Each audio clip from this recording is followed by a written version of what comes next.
So ito po 2013 na model na DA64W Smiley, naka 3 layer na po siya yung kanyang ilaw. Naka lift up na din to. So pumunta tayo actual dito kasama yung ating builder. So sinamahan tayo para gusto ko rin kasing makita sa actual kung ano yung makukuha namin na unit. At dito pumili kami at ito na nga yung nakuha namin. So ito ay original na Japan lift. Kung mapapansin nyo, iba na po yung kanyang bumper dyan. Yan, sa harap at saka sa likod.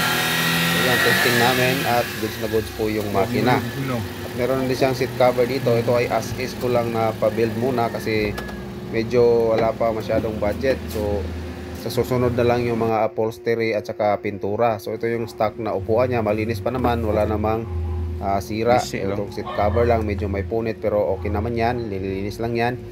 At ito yun, actual niya.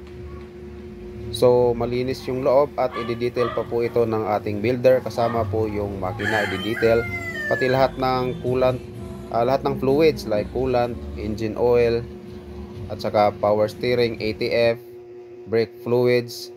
Yan, papalitan po yan ng ating builder. So check natin dito yung chassis, wala naman pong kalawang. Ito lang shock medyo kalawang pero okay pa naman yan, wala namang problema. So ito yung pinaka-actual na. So medyo iba yung bumper niya kasi nga naka-lift up na to from Japan na.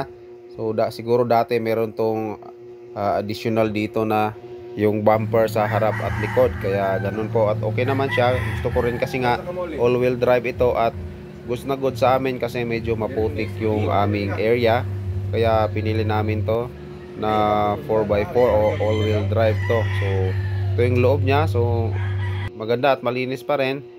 So i-convert po yon. Ito namang pangilalim, check namin yung kung may mga tagas sa mga oil. Yan, ito yung kanyang sa all-wheel drive dito na hindi ko alam kung anong specific na tawag dyan. So check namin at wala namang mga leaks. Itong kalawang naman is normal lang sa tambucho, talagang kakalawangin yan. Yan, ito yung overall niya, pang ilalim. Tapos sa engine walang problema. So i-update ko din to pagkatapos ng mara-build to. So kung gusto nyong magpa-build, so message lang po kayo or comment sa comment section. Very recommended po na builder itong napuntahan natin, at saka lehitimo at marami na pong positive na feedback. So ito po yung actual niya sa harapan, DA64W Smiley. Ito namang sa likod niya, so nag-iba po talaga siya kasi nga naka lift up na siya, ready for mga accessories na pang off-road, pati yung plaka niya na iba yung posisyon.